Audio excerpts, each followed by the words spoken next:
欢迎收看《洪流洞见》，我是洪淑芬。在今天为您邀请到的嘉宾是孙文学院总校长张亚中校长，他同时也是台大教授。老师好。淑芬好，大家朋友大家一起好。拜登呢8天的欧洲行程呢已经结束了。那这8天来的出访呢，对于重振美欧的联盟到底有多少的注意？然后对未来全世界的政治经济也好，它的实质上的帮助有多大，或者有多大的影响，以及呢，或者是说其实它的果效并没有那么的大。欧洲国家对于他这次的出访是不是觉得力道有点小？我们等一下都会有详细的讨论。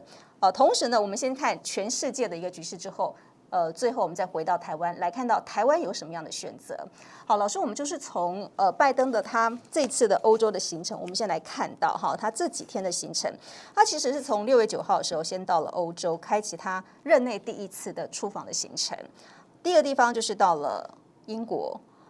跟强生呢在英国举行的 G7 的峰会，然后呢。接下来在11号呢，跟强生也签署了新大西洋宪章，然后12号呢是跟法国总统马克宏还有澳大利亚总理莫里森举行了美英澳的3边会谈。之后呢，在7国集团领导人达成的联合公报当中，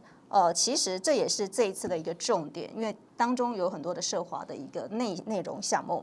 接着他到了14号、15号到了比利时首都布鲁塞尔，参加了北约的峰会跟美国、欧盟的峰会。那接着最后就是到了瑞士啊。那这次瑞士呢是跟俄罗斯总统普丁举行的会谈。好，看到他的行程呢，其实一连串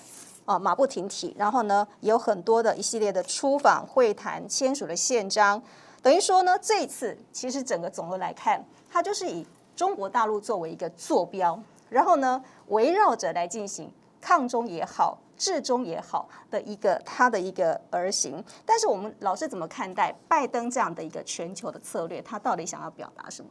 毫无疑问的，刚刚你谈到了这一次欧洲之行啊，最重要的目标就是一个不在场的在场。这个不在场的在场，对，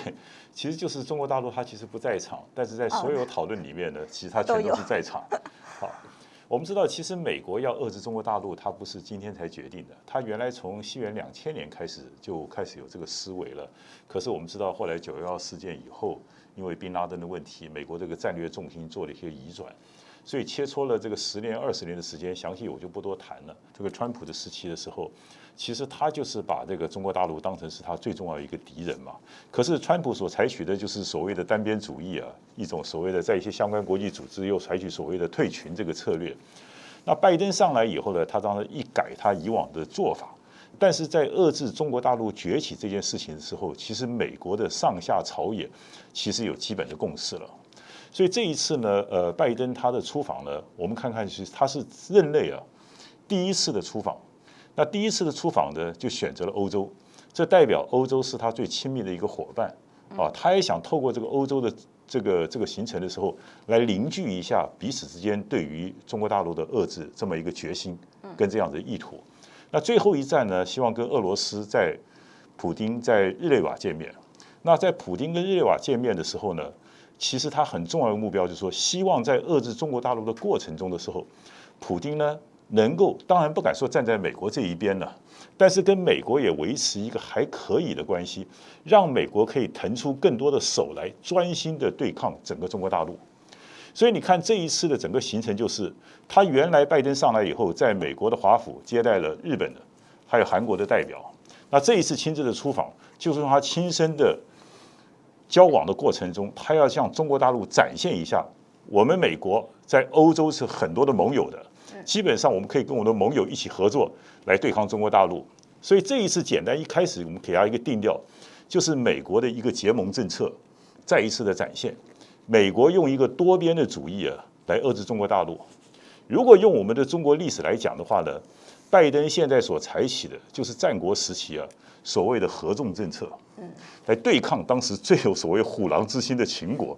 他希望扮演把这6个国家、几个国家团结在一起来对抗秦国。所以同样道理，拜登现在做的事情就是他希望团结他能够团结的对象，而且都是他亲密的伙伴，来共同遏制中国大陆的崛起。所以这是这一次欧洲之行最重要的目的所在。好，但是他这次的行动，他这次的联盟到底有没有成功，或者是说，其实欧洲有几个国家，并不是那么完完全全的是想要跟着美国的脚步一起走的，像是法国也好，或是德国也好，它其实也不见得完全的那么的100%力道那么大的去跟着美国一起往前进啊。那我们看到，我们先来谈到，就说。美国的第一站好了，他到了英国跟强森所签署的新大西洋宪章这个部分。那这个部分呢，它有几个目的，就是要防杜假讯息，还有将以后的选举的干预，还有保护科技优势等等。好，这是呢在新大西洋宪章当中所签署的一个重点。那英国强生他也非常的给面子哦，就这一次他第一个在峰会的地点的选择，然后包含他第一个接待了美国总统拜登，那之后呢还跟他签署了这样一个宪章，它所代表的意义是什么？当然知道英美的特殊关系啊，我们从2次大战以后，英国把跟美国的特殊关系当成英国最重要的外交政策之一哈，这是第一个，从英国的角度来讲。第二个呢，80年前呢，其实英国跟美国也签署了大西洋宪章啊，所以说英国从这个新的大西洋宪章，它的这个签署的过程中，它来呈现一个事实，就是说我英国呢还是跟美国呢是所谓的平起平坐的，我们一起来维护整个大西洋的安全。可是我们知道，英国其实它相对的国势现在跟以往已经完全是不同了。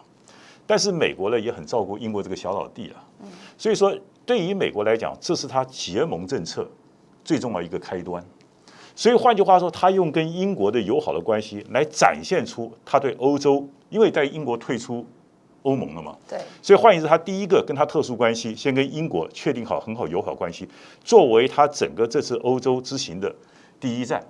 所以说，本身签那些东西来讲，本身的实质意义远比不上他这是所展现的象征意义。特别取一个80年前用过的名称，来加一个新在上面，就表示我们美国跟英国的长久的友谊是不会变的。换言之，英国未来在对抗中国大陆遏制这个过程中的时候，英国会是他最忠诚、最坚定的一个盟友。OK， 好，可是我们刚刚也讲到说，因为讲到川普时代的时候，其实让很多的欧盟国家其实都心里都觉得有一点点担心，对，甚至呢，有一些西方的盟邦，他还是认为说，对于美国作为一个合作的伙伴，其实还是存有一些的怀疑在里头的。这个部分可不可以请老师来跟我们？当然，我想每一个国家都有他自己的国家利益哈，这是毫无疑问的。那欧洲跟中国大陆之间呢，他们没有一个本质上的利益的冲突。什么叫本质上的利益冲突？第一个很简单嘛，中国大陆跟欧洲之间，它没有所谓领土的纠纷嘛。第二个，欧洲跟中国大陆之间，它也没有要争全球老大的概念嘛。可是像呢，美国跟中国大陆之间就不一样了，他们现在所谓的谁是将来世界的老大，大家现在看法，对不对？有一点不一样。所以美国要遏制中国大陆，不让它能够崛起，这就是美国跟中国大陆之间有一些本质上的这个差异嘛。那第二个，美国要维持它在亚太的所谓的政治跟经济的战略的利益，而中国大陆它在亚太地区它也快速的崛起，所以在这一方面呢，美国跟中国大陆之间，它当然又有一个核心利益的一些冲突。那可是欧洲没有啊，欧洲跟中国大陆其实来讲，他们没有领土的纠纷。也没有真的世界当老大的这个冲突，他们之间其实最重要就是经济的利益嘛。当然，英国还有一些香港的一个问题，或者欧洲所在乎的人权或者价值观的问题，也就是欧洲跟中国大陆之间，他们现在能够操作的，讲难听点，就是所谓的价值观的差异。但是除了所有价值观的差异以外，其实欧洲跟中国大陆之间，它没有所谓核心的冲突的利益所在嘛。所以基本上在谈到要遏制中国大陆的时候，那你看到欧洲几个老牌的国家，特别是德国，特别是法国，或者包括意大利，他们在面对这个问题的时候，他们跟美国的态度就不是100%的一样，因为他们本身也是个商业国家，他要考虑到说中国大陆现在这么的广大市场，我如果跟中国大陆闹翻了，那我怎么办？对，所以他们在跟美国谈结盟政策的时候，面对中国大陆的时候，他们所展现出的那种诚意，表面上是十足，但是实际上在做的时候，每个人还留一些后手，这就是他们彼此之间很大的差异所在。OK， 但你这样子统整来看，就说拜登的欧洲之行到底有没有达到他的目的？就是说他浩浩荡荡的去了这么多的国家，然后有多边的会谈，包含了刚刚我们讲到的跟美国、英国、澳洲有个别的3边的会谈，然后跟英国也有各自的会谈，那之后还有北约。老师怎么看待？就是整体来看，这一次的拜登他的出访，到底是不是有达成他最后他想要达到的目的？我觉得站在拜登的角度来讲，他的目的几乎是达到了，而且他会认为这一场的旅行大概最少是90分以上。站在拜登的角度来讲，因为为什么？因为毕竟欧洲也给了他很大的面子，让他这个场面做得非常的漂亮。比如说大家都签署了一些联合声明啊之类的。但是在实际的做法方面，当然我刚刚谈到欧陆之间呢，他们还有一些不同的思考。比如举个例子好了，在 G7 里面，我们知道 G7 7大工业国家里面，大概就有3个东西所展现出来，大家彼此之间稍微有一点不一样。比如最简单的第一个，中国大陆内部强迫劳动的问题。强迫劳动毫无疑问是指新疆问题嘛？那美国就希望在这个 G7 这个联合的声明里面，能够把新疆跟强迫劳动这2个给它连接在一起。可是欧陆的国家就认为说，我们这样子连在一起，其实会激怒中国大陆，所以他们就比较保守一点。那后来呢，在他们的联合声明里就变成说，他们呼吁呢中国大陆要尊重人权。然后他们认为他们在全球供应链里面呢，不能有一些地区是强迫劳动所产生的产品，这不能进它的食物链生产链里面。所以换言之，在这个声明里面，并没有把新疆跟强迫劳动这2个概念整个连在一起。就他们稍微保守一点。所以它有一些字眼上是有换了，比如说有一些本来想的是威胁，但最后讲的是挑战，用这样的方式来换。对，他这个另外来讲，我刚刚讲他用的字眼，等一下我再谈，那个是所谓的跟北约的哈。那在7大工业国的这个还有一个就是说，他要建立全球的 Build Back Better World，重建更好的世界。更好的世界。对。那更好的世界里面呢，那到底这个是不是针对“一带一路”呢？大概都知道是针对“一带一路”。对。可是后来在整个声明里面呢，没有把说我们要针对“一带一路”这几个字把它写进去，就是他所有的公约最后的结果的字眼上面都没有去呈现太多像比如说“一带一路”这样的重点的字眼，没有呈现太多大陆的字眼。对，就说他省略很多，但是其实事实上他是围绕着中国大陆，他是在治中，他是在抗中，但是他在他的整个坐标里面就是针对了中国，但是并没有在公约上面去明确的去写到这个部分。可是有的地方也有明确啊，比如说他认为他们对台海问题跟南海问题的关切啊，那原来像德国、法国就说我们在5月的 G7 的外长会议里面已经谈过这个问题了，那我们在这一次跟美国跟 G7 大家一起来讨论事情就不要再提了吧。可是呢，像美国、日本、英国呢又很坚持要。所以后来讨论的最后大概前2个小时才决定，还是把台海跟南海问题把它纳进去。所以换言之，这是美国的一个获胜嘛。那欧洲国家像法国跟德国的一个让步。好，所以这些很微妙的地方，其实就是说有的东西是美国达到的，那美国也维持住了表面了。但是欧洲国家呢，有的东西它尽量守，他守的东西我们刚刚看什么？他不想去激怒中国大陆。可是他觉得有些地方又回避不了的时候，他还是愿意去接受。所以整个笼罩着一种，所以我刚刚讲，美国基本上站在美国的角度来讲，他大概得到90分。那欧洲来讲呢，他也尽量做到一些，他愿意去配合美国，但是他也没有完全失分。所以这就是外交上的纵横捭阖，一个非常典型的一个各自满足对方，然后各自又有相当的解释这个空间，这一个最典型的一个代表。老师刚刚讲到，就是在那个 G7 的峰会上面，拜登跟其他领导人就是启动一个新的，刚刚讲到的一个全球基础建设的这个倡议。那大家都认为它就是针对“一带一路”，认为它是提供比“一带一路”更优质的一个选项的方式。对，那这个部分呢？虽然大家看起来好像是说这G7 的这个领导人，他们看起来是形成一个统一的一个战线，但事实上，他们有一些关键的问题还是存在一些歧见的，像是停止燃煤发动的时间表，还有承诺向发展中国家提供数千亿美元的援助，挑战中国的一带一路的倡议，这个部分其实事实上他们还是存在有一些的分歧，并没有100%的去支撑。第一个，我们刚刚谈到最大的不同，就是说，他们提出这个重建美好世界的时候，他们在里面没有想说我们是针对“一带一路”，但是大家都认为针对“一带一路”。但老师，这个重建美好的世界指的是指全世界呢，还是美国的美好世界，还是针对谁的美好世界？所以这就是很大的争议。你要全球的这个美好世界，其实就是所谓的全球基础建设嘛。相对于中国大陆在全世界推动“一带一路”基础建设的一个最大的不同嘛。可这问题就出现了。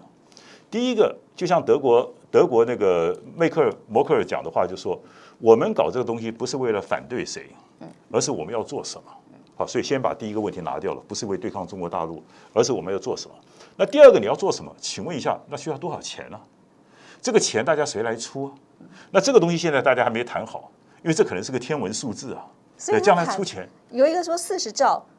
兆美元。对，这个东西每个人都在讲不同的数字。当然，现在来讲，全球基础建设花多少钱，那是一个天文数字啊。好，那谁来出这个钱？现在的西方这7大工业国家有没有足够的经济能力来出这个钱？他们本身又是个民主国家，他们愿意出钱出到什么样的地步？这是第一个很大的问题。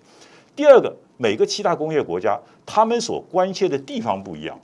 比如像德国、法国来讲，因为它本身的经济势力范围，它更希望这个全球基础建设投入在非洲，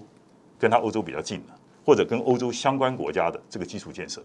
可是对于像美国来讲，他希望基础建设更多的资源投入拉美或者亚太地区。那对于日本人来讲，他希望它是印太战略，包括印度，因为日本在这个印度有很大的企业。所以同样的，第一个钱没有办法决定，第二个呢，分配方面一定会发生争议的。它不像中国大陆是一个国家在做，一个国家在做，它可以基于它国家的利益，哪个地方先做，哪个地方后做，然后呢，它用国家贷款去做很多事情。因为它整个中国大陆是国家体制的问题，它可以去投资一些基础建设，它的回收报酬要非常慢的时间才回来的。可是西方这些资本国家，它哪能够忍受这种，对不对？长期缓慢的资本回收的工作。所以这一次呢，在 G7 里面的确达到了他们要所谓的全球基建的工作，来对抗“一带一路”，但是实际的内容没有，而且将来的分配也没有，所以它还是一个非常漫长的路要走。所以对中国大陆来讲，它当然就是我们跟你相互的竞赛嘛。当然，竞赛的最后的结果，可能就是一些所谓第三世界国家可以获利，我觉得这也是个好事情。老师，那这样会不会到最后变成一个状况，就说因为他们并没有讲很多的细节，也没有去讲到说钱怎么分配或者谁来出钱的问题，但最后变成它只是一个高高在上的一个口号。那今年谈完之后，再过2年、1年、几年之后再来谈一次的时候，是不是同样的在谈这个内容？但是事实上它只是限于只是口号部分，不像说中国大陆在2013年的时候，他们“一带一路”已经做了那么多年了，而且呢，它从港口、铁路、公路已经跟多个国家已经做了连接，已经开始在做了签订的这个协议，所以中国大陆它目前的部分，它已经在做一个实质上的一个合作，但是这一次G7 所提出来的这个倡议，想要使重建更美好的世界，好，这个全球的基础建设的倡议，是不是最后会不会变成沦为是一个口号而已？我当然不知道最后是不是一个口号了，但是我刚刚讲这个问题是非常难的。第一个，它牵涉到非常庞大的经费；第二个，国内的决策体系。像我们知道，西方的很多国家都随它政党上台的一些影响，它不像中国大陆，它就是中国共产党，它就是单一专政，所以它的政策的执行能力是非常强的。第二个呢，它是整个国家的从上到下，整个一条边的机制去做这个事情。那你可以想想到，如果说基本上是西方国家的7大工业国家做这个事情，它要7个国家坐下来讨论，7个国家内部还有自己的国会，然后7个国家也考虑自己的预算，7个国家自己的执行能力会到什么地步？所以它一定是一个非常冗长的一个过程。它在整个决策的效率方面，它毫无疑问的可能跟中国大陆这种所谓的比较强硬的决策，它会有相当大的不同。这是一定会的。所以我的看法说，但是毕竟他这一次拜登利用 G7 丢出一个很美好的东西，他告诉全世界说，我要用这个东西，我来跟你中国大陆的一带一路来争取更多第三世界国家的支持，这个意图是有的。但是未来能够落实到什么地步，说实在我们也不敢讲。但是我们可以确定，由于政治体制的不同，它会充满着各种可能的挑战。